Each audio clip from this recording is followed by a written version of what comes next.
ఓం నమః శివాయ. ఓం నమో నారాయణాయ. ఓం శ్రీ స్వర్ణాకర్షణ కాళభైరవాయ నమో నమః. ఓం శ్రీ నరదృష్టి నివారణ కాళభైరవాయ నమో నమః. నమస్తే అస్తు భగవన్ విశ్వేశ్వరాయ మహాదేవాయ త్రయంబకాయ త్రిపురాంతకాయ త్రికాగ్నికాలాయ కాలాగ్నిరుద్రాయ నీలకంఠాయ మృత్యుంజయాయ సర్వేశ్వరాయ సదాశివాయ శ్రీమన్మన్మహాదేవాయ నమో నమః. హరి ఓం. మా ఛానల్కి స్వాగతం. చూస్తున్న వీక్షకులకు ప్రేక్షకులకు ప్రియ కాళభైరవ భగవద్బంధులకి స్వాగతం పలుకుతూ మమ్మల్ని ఎంతగానో ఆదరిస్తూ ఉండబడినటువంటి ప్రియ సోదరీమణులకు సనాతన ధర్మ సంరక్షకులకి అందరికీ కూడా మహాశివరాత్రి పండగ శుభాకాంక్షలు. మహాదేవుడి యొక్క ఆశీస్సులు అందరిపైన ఉండాలని, అందరినీ చల్లగా ఆశీర్వదించాలని, నిండు నూరేళ్ల ఆయురారోగ్యాలకు అందరికీ ప్రసాదించాలని, జాతక చక్రంలో ఉండబడిన గ్రహ గమనాలు దోషాలు తొలగిపోయి ఎవరైతే ఏదైతే కోరుకుంటున్నారో అన్నింటా విజయాన్ని సాధించేటువంటి ఆశీర్వచనాన్ని భగవంతుడు అందరికీ ప్రసాదించాలని మనసారా కోరుకుంటాం. 1/3/2024 నుండి 15/3/2024 వరకు పుట్టినటువంటి వారందరికీ కూడా ముందస్తుగా జన్మదిన శుభాకాంక్షలు. గతంలో వివాహం చేసుకున్న వారికి వివాహ వార్షికోత్సవ శుభాకాంక్షలు. ద్వాదశ రాశుల్లో గ్రహ గమనాల్ని ఒకసారి వీక్షింపచేద్దాం. మేషరాశిలో గురు సంచార స్థితి, కన్యరాశిలో కేతు సంచార స్థితి, మకర రాశిలో కుజుడు మరియు శుక్ర సంచార స్థితి, కుంభరాశిలో రవి బుధాదిత్య రాజయోగము మరియు శనేశ్వర స్వామివారి యొక్క సంచార స్థితి.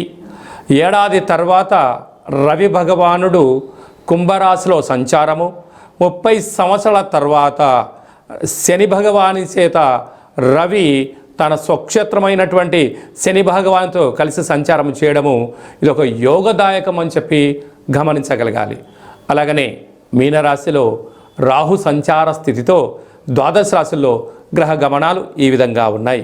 8వ తారీఖున బుధ భగవానుడు మీనరాశిలోకి సంచారము, 9వ తారీఖున శుక్ర భగవానుడు కుంభరాశిలోకి సంచార స్థితి, 15వ తారీఖున రవి భగవానుడు మీనరాశిలోకి సంచార స్థితితో ద్వాదశ రాశుల్లో గ్రహ గమనాలు ఈ విధంగా ఉన్నాయి. మకర రాశి వారు మహాశివరాత్రి సందర్భంగా ఆదివారం అమావాస్య సందర్భంగా ఎలాంటి విధి విధానాలు పాటించాలో ఈ వీడియోలో సవివరంగా సంపూర్ణంగా తెలుసుకుందాం. మకర రాశిలో ఏ నక్షత్రాలు వస్తాయిగా ఉత్తరాషాఢ నక్షత్రంలోని 2, 3, 4 పాదాలు, శ్రవణ నక్షత్రంలోని 4 పాదాలు, ధనిష్ఠా నక్షత్రంలోని 1, 2 పాదాలను కలిపితే మకర రాశి. చాలామందికి పుట్టినటువంటి కాల సమయంలో డేటా ఆఫ్ బర్త్లు లేనటువంటి కారణం వలన పేరు యొక్క మొదటి అక్షరాన్ని అనుసరిస్తూ రాశిని తెలుసుకునే ప్రయత్నం చేద్దాం. బో, జా, జీ, జూ, జే, జో, ఘా, గి అక్షరాల వారందరూ కూడా ఈ యొక్క మకర రాశి జాతకులు. మకర రాశి యొక్క అధిపతి శనేశ్వర స్వామివారు. వీరికి ఒకవైపు ఏళ్ల నాటి శని చివరార్ధ సంచార స్థితి, రాశిలోనే కుజుడు శుక్ర సంచార స్థితి ఉండడం వలన కుజదోష ప్రభావ కారణము, ధనస్థానంలో బుధాదిత్య రాజయోగం మరియు శనేశ్వర స్వామివారు, తృతీయంలో రాహు, అర్ధాష్టమ గురువు, భాగ్యస్థానంలో కేతు సంచార స్థితితో గ్రహ గమనాలను బట్టి ఆరోగ్య పరిస్థితిని చాలా జాగ్రత్తగా చూసుకోవాలి. వృత్తులలో, ఉద్యోగాల్లో, వ్యాపారాలలో ఎలాంటి ఆటంకాలు లేకుండా మౌనం, ధ్యానం, ఆధ్యాత్మికత, యోగా, ఆసనం, మెడిటేషను, ప్రతిరోజు వ్యాయామము, తప్పకుండా వాకింగ్ అవసరం. ఆహార నియమాలు పాటించగలిగినట్లయితే శ్వాస సంబంధించిన వ్యాధులు కానీ, లంగ్స్లో కానీ, లివర్లో కానీ, హెడేక్ లాంటి బాధల నుంచి మీరు ఉపశమనం పొందడానికి అధికంగా ఉంటుంది. కనుక సకాలంలో తిండి, సూర్యోదయం సూర్యాస్తమయాన్ని చూసే మానవ ప్రయత్నం చేయండి. ఆరోగ్యం పదిలంగా ఉండే పరిస్థితి ఉంటుంది. అది ఏ కాకుండా మీకు ఒకవైపు కుజదోషము, ఈ శని ప్రభావం ఉండడం కారణం వలన మహాదేవుడికి పంచామృతముల చేత తెల్లటి బియ్యాన్ని నానబెట్టి అభిషేకాన్ని చేయడం వలన, విభూతితో అభిషేకం చేయడం వలన మనశ్శాంతి మీ సొంతం అవుతుందని చెప్పి గమనించాలి. ఆదివారం అమావాస్య సందర్భంగా తెల్ల జిల్లేడు వృక్షం దగ్గర దీపము, తెల్ల జిల్లేడు యొక్క వేరు గృహంలో ఉంచుకోవడము, కూష్మాణ దీపంలో దీపం పెట్టడము, కాళభైరవ సాధన మీకు యోగం, అదృష్టం, ఐశ్వర్యాన్ని మీకు ఇస్తుందని చెప్పి గమనించాలి. అలాగనే హోటల్ వ్యాపారాలు, డాక్టర్లు, మెడికల్, ట్రాన్స్పోర్ట్స్, సినిమా అవకాశాలు చేసేటువంటి వారు, సాఫ్ట్వేర్ హార్డ్వేర్ ఉద్యోగస్తులు, మైనింగ్ డిపార్ట్మెంట్లో ఇంజనీరింగ్ వర్క్స్ చేసేవారు ఎంతో జాగ్రత్తలు అవసరమని చెప్పి గమనించాలి. మార్చి 1వ తారీఖు నుండి 15వ తారీఖు వరకు ముఖ్యమైనటువంటి పండుగల గురించి క్లుప్తంగా సవివరంగా సంపూర్ణంగా తెలుసుకుందాం.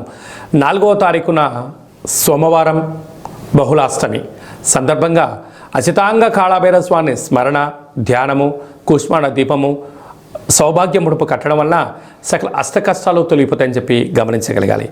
8వ తారీఖున మహాశివరాత్రి పండగ, విశేషమైనటువంటి శుక్రవారం, శ్రవణ నక్షత్రం, ధనిష్ఠా నక్షత్రంతో కూడుకున్నటువంటి మహాశివరాత్రి అవ్వడం వలన మనకు అయోధ్య రామ మందిర నిర్మాణం తదనంతరం తర్వాత మొట్టమొదటిసారిగా వస్తూ ఉండబడిన మహాశివరాత్రి పండుగ సందర్భంగా మనమందరం కూడా జన్మకో శివరాత్రి అన్నట్టుగా ఈ యొక్క 2024వ సంవత్సర ప్రారంభ కాలంలో శుక్రవారం కళౌ వెంకటేశ్వర అన్నట్లుగా శ్రీ వెంకటేశ్వర స్వామి వారి యొక్క జన్మ నక్షత్రం రోజున మాస శివరాత్రి మహాశివరాత్రి సందర్భంగా మనమందరము కూడా వీలైనంత వరకు ఉప ఆవాసం ఉందాం, శివనామస్మరణ చేద్దాం, వీలైనంత వరకు మౌనంగా ఉండే ప్రయత్నం చేద్దాం. ఆ ఆది మహాదేవుడి యొక్క ఆశీస్సులు పొందుదాం. అలాగా మీకు కుదిరితే మీ దగ్గర ఉండబడిన శివాలయంలో అభిషేకం చేసుకోండి.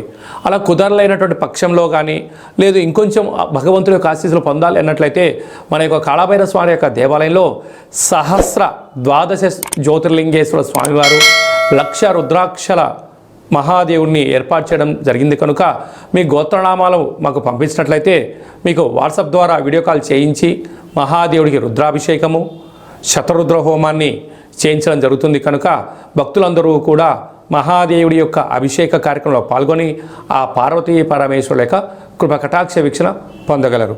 అలాగనే మరో అద్భుతమైనటువంటి విషయం ఏమిటయ్యా అనగా 10వ తారీఖున ఆదివారం అమావాస్య పూర్వాభాద్ర నక్షత్రం రావడం కూడా జరుగుతుంటుంది.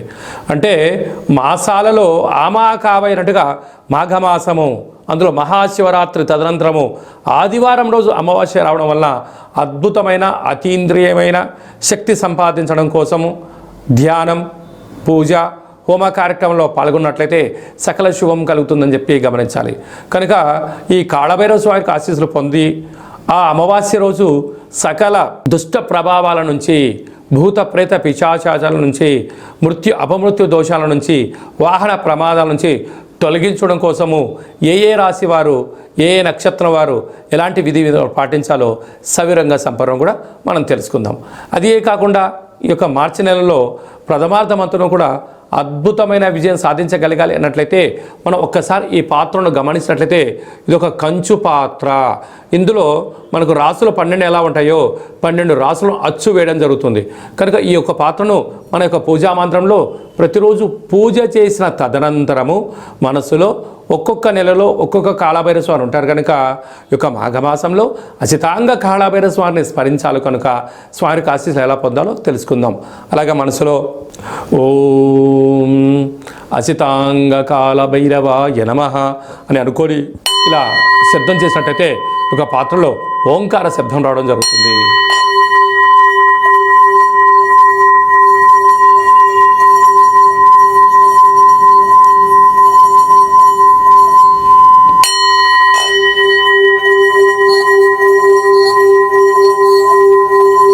ఈ శబ్ద తరంగాల ద్వారా గృహంలో మనకు ఉండబడినటువంటి దరిద్ర దేవత బయటికి వెళ్ళిపోయి బయట సంచరిస్తూ ఉండబడినటువంటి లక్ష్మీమాత మన గృహానికి వస్తుందని చెప్పి కూడా గమనించగలగాలి.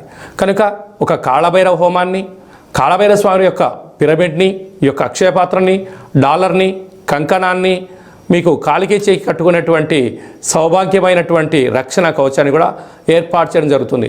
ఆసక్తి గలవారు ఈ కింది నెంబర్ని సంప్రదించి అక్షయ పాత్రను సొంతం చేసుకుందాం, అష్ట కష్టాలకు దూరంగా ఉందాం, అష్టైశ్వర్యానికి స్వాగతం పలుకుతామని చెప్పి గమనించాలి. అలాగే మీ యొక్క వ్యక్తిగత జాతకం తెలుసుకోవాలనుకుంటున్నారా? మీరు పుట్టినటువంటి తేదీ, నెల, సంవత్సరం, సమయం, మీరు పేరు, మీరు ఏ వృత్తి చేస్తున్నారో రాసి మీరు వాట్సాప్ పంపించగలిగినట్లయితే సంపూర్ణమైనటువంటి 100 సంవత్సరాల జాతకాన్ని రాసి పంపించి పుట్టినప్పుడు గ్రహ గమనాలు ఎలా ఉన్నాయి, ప్రస్తుతం ఎలా ఉన్నాయి, రాబోయే కాలం ఎలా ఉండబోతున్నాయో సవివరంగా సంపూర్ణంగా కూడా మీకు తెలియజేయడం జరుగుతుంది. చాలామందికి డేటా ఆఫ్ బర్త్లో లేనటువంటి వారికి మీ పేరు యొక్క మొదటి అక్షరాన్ని అనుసరిస్తూ కాళభైరవ ఉపాసన చేత రమణ శాస్త్రం ద్వారా గవ్వల ద్వారా మీకు జ్యోతిష్యం తెలియచేస్తూ భూత భవిష్యత్ ఉత్తమాలను కూడా తెలియజేయడం జరుగుతుంది. కనుక మీ వ్యక్తిగత జాతకం తెలుసుకోవాలనుకుంటున్నట్లయితే ఈ కింది నెంబర్ సంప్రదించి అపాయింట్మెంట్ తీసుకొని సంప్రదించగలరు. అలాగా మీ అబ్బాయికి కానీ అమ్మాయికి కానీ ఎంత వివాహ ప్రయత్నం చేసినా వివాహం అవ్వడం లేదా, జాతకంలో ఎలాంటి దోషాలు ఉన్నాయి, వచ్చేటువంటి అమ్మాయి యొక్క కానీ అబ్బాయి యొక్క జాతకంలో ఎలాంటి యోగాలు ఉన్నాయో వివాహ పొంతన మన యొక్క దేవాలయంలో అద్భుతంగా చూడడం కూడా జరుగుతుంది. గతంలో వివాహం చేసుకున్నటువంటి దంపతులు తరచూ గొడవపడడం కానీ పోలీస్ స్టేషన్లో గొడవలకు వెళ్తున్నట్లయితే మీ పేరులో స్వల్పమైన మార్పు చేత మిమ్మల్ని ఆ పార్వతీ పరమేశ్వరులు ఎలా కలిసి ఉంటారో మీరు అలా కలిసి ఉండడానికి ఆధ్యాత్మిక సలహాలు సూచనలు కూడా ఇవ్వడం జరుగుతుంది. అలాగా మీకు అబ్బాయి కానీ అమ్మాయి కానీ పుట్టినట్లయితే మీ యొక్క వారి యొక్క పుట్టినటువంటి తిథి ప్రకారంగా, రోజు ప్రకారంగా, డేటు ప్రకారంగా, నక్షత్ర ప్రకారంగా ఎలాంటి పేరు పెట్టుకోవాలో ఆధ్యాత్మికమైనటువంటి పేర్లను మీకు సూచించడం జరుగుతుంది.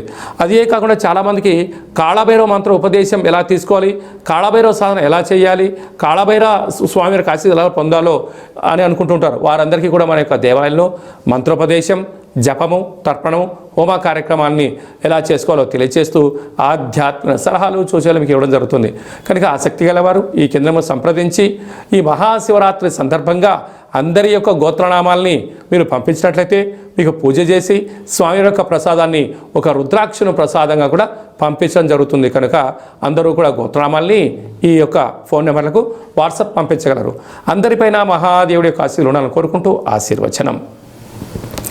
సర్వమంగళ మాంగళ్యే శివే సర్వార్థి సాధికే శరణ్యే త్రయంబకే దేవి నారాయణి నమోస్తుతే. హరి ఓం.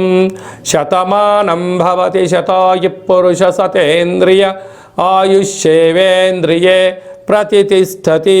ధనం ధాన్యం బహుపుత్రలాభం శత సంవత్సరం దీర్ఘమాయు. సర్వే జనా సుఖినో భవంతు. లోకా సమస్తా సుఖినో భవంతు. సర్వం శివార్పణమస్తు. ఈ వీడియో మీకు నచ్చినట్టయితే లైక్ చేయండి, షేర్ చేయండి.